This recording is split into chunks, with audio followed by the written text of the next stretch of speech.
já que sempre haverá a reprodução da classe dominante.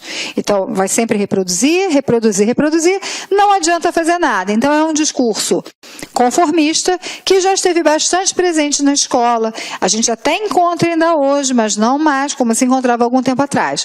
Então, essa tendência reprodutora é uma marca que as nossas escolas tiveram de se sentirem nesse processo, dentro desse olhar da filosofia.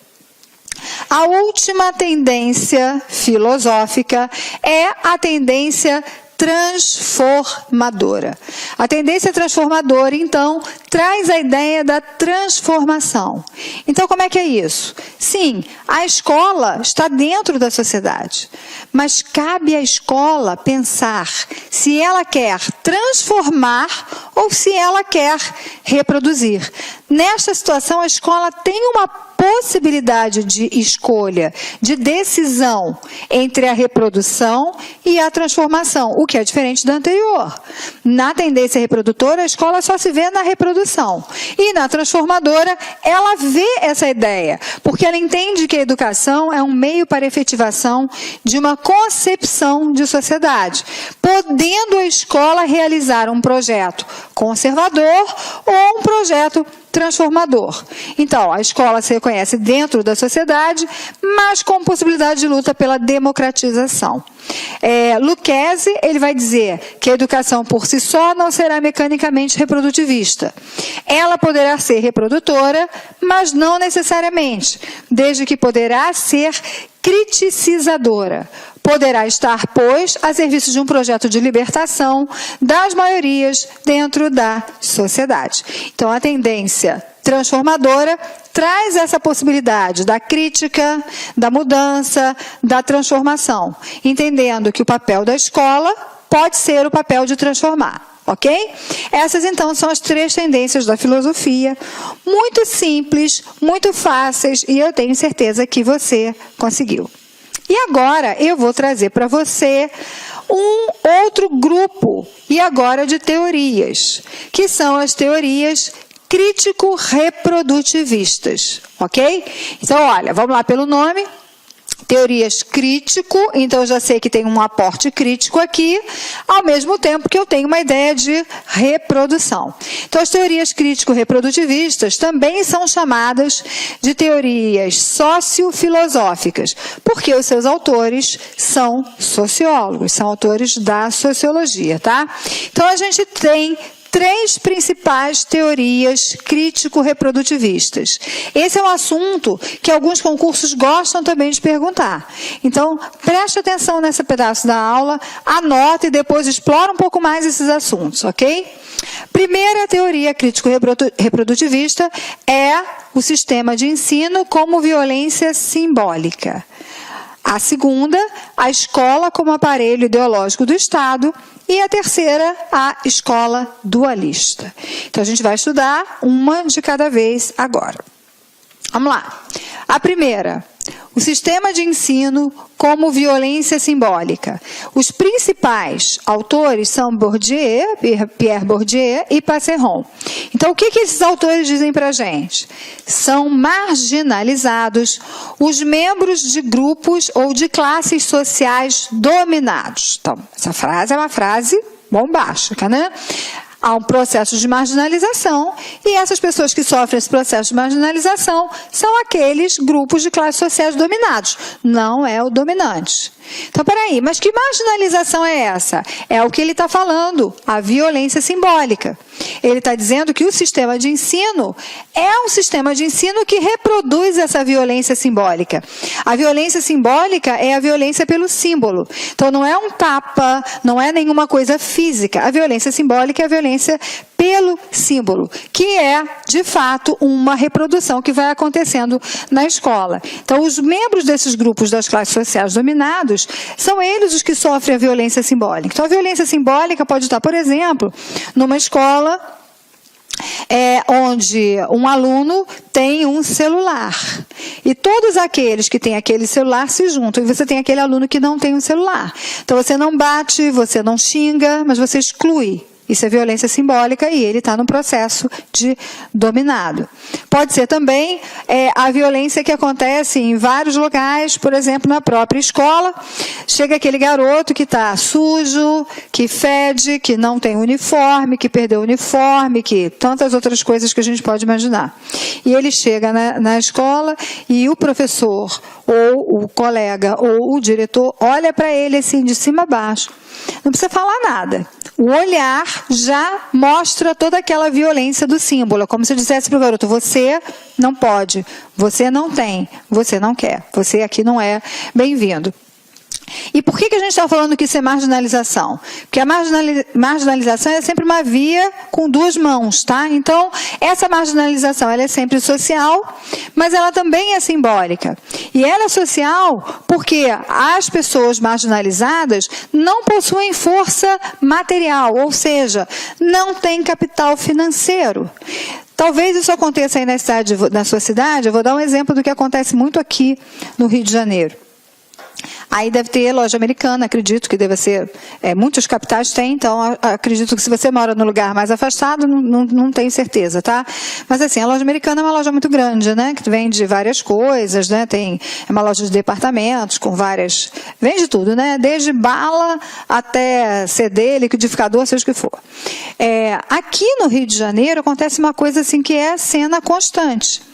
Quando os alunos da rede pública de ensino entram na loja americana, os seguranças começam com o rádio a falar um com o outro e começam a acompanhar aquelas crianças na loja americana. Isso é violência simbólica. Não precisa encostar no garoto, mas eu estou dizendo para ele que, você não tem dinheiro, o que você está fazendo aqui? Tá? Você não tem, é também simbólica, porque as crianças não têm capital cultural. Então, elas não conseguem dizer para ele por que eles estão ali. Elas estão ali, mas é como se não fosse permitido a elas estar ali. Então, esses processos de violência simbólica, eles acontecem na sociedade, mas eles também acontecem na escola, de acordo com Bourdieu. O próprio sistema de ensino, o tempo inteiro, vai cometendo essas violências simbólicas. Ele vai reproduzindo essas violências simbólicas que acontecem na sociedade dentro do espaço escolar. Por quê? Porque a escola repassa a todos os valores da classe dominante, negligenciando os valores do proletariado. Então, isso a gente pode ver na música. O funk, lógico, existem letras de funk que não podem ser consideradas dentro do repertório escolar. Mas o funk e o rap, enquanto ritmos, muitas vezes são excluídos da escola, porque a escola quer trazer aquela música que o professor acha bom. Então não adianta você começar a fazer um trabalho com um aluno, apresentando primeiro o Chico Buarque. Eu amo Chico Buarque. Mas não adianta você trazer Chico Buarque para um aluno que nunca ouviu, que não tem a sua própria cultura valorizada. E a escola faz isso o tempo inteiro. A cultura da escola que é boa, e quando a gente fala de escola, a gente fala de todos os representantes dela, inclusive do professor. Tá? A cultura dele que é boa, a roupa boa é a dele, a música boa é a dele, quem fala correto é ele. Então você tem toda essa ideia dessa dominância. Isso é altamente discutível, sem dúvida é. Quem coloca isso pra gente é Bourdieu. Lembra que é Pierre Bourdieu quem está dizendo isso. Que o sistema de ensino vai reproduzindo essas violências simbólicas com os alunos. Qual é o resultado disso? A gente tem cada vez mais um contingente de educados pobres financeira e pobres culturalmente. Ou seja, os alunos saem lá pobres culturais, porque uma vez que a cultura deles não é aceita, eles tampouco aceitam a outra cultura. Então você fica num embate ali em que nada se constrói. Ao mesmo tempo, eles continuam nessa questão da pobreza financeira. Essa violência simbólica acontece constantemente. Eu vou dizer para vocês aqui uma experiência que eu tive. Alguns alunos da escola onde eu trabalhava, eles foram convidados para uma seleção que uma instituição daria bolsas de estudos para eles para cursarem o ensino médio. Já tem muitos anos, tá? E eles teriam bolsa de estudo para isso. Mas eles teriam que passar por uma seleção. E essa seleção era uma entrevista e antes tinha uma confraternização. Qual era essa confraternização? Essas crianças eram levadas para um hotel e nesse hotel eles tinham um coffee break. E uma das primeiras coisas que era avaliada nessas crianças era como elas lidavam com essa situação de coffee break. Gente, isso é de uma tremenda violência simbólica. Crianças de classe popular que nunca tinham entrado num hotel, num lugar intimidador, com comida intimidadora, e você esperar ver como é que elas se saem naquela situação. Então isso é uma reprodução, é como se as crianças estivessem ali, mas aquilo estivesse marcando o tempo inteiro que aquele lugar não era o lugar delas. Então isso acontece o tempo inteiro. Lembra, o nome desse capítulo aqui são as teorias crítico-reprodutivistas. Então eu estou dizendo, fazendo uma crítica a esta reprodução que a escola faz constantemente a título de violência simbólica. Ok? Vamos lá. Segunda teoria, a escola como aparelho ideológico do Estado. Althusser, eu não sei quantos vocês conhecem dele, tá? Então ele traz essa teoria crítico-reprodutivista. De novo, ele vai fazer uma crítica, mas ele vai dizer o quanto a escola reproduz essa situação. Então se a gente for pensar, tem sempre um grupo que é marginalizado, quando a gente tem essa questão da reprodução.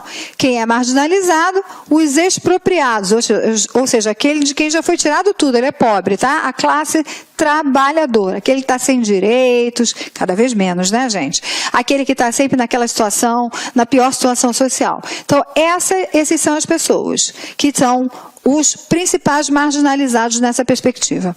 E aí, o que essa ideia traz para a gente da escola como aparelho ideológico do Estado?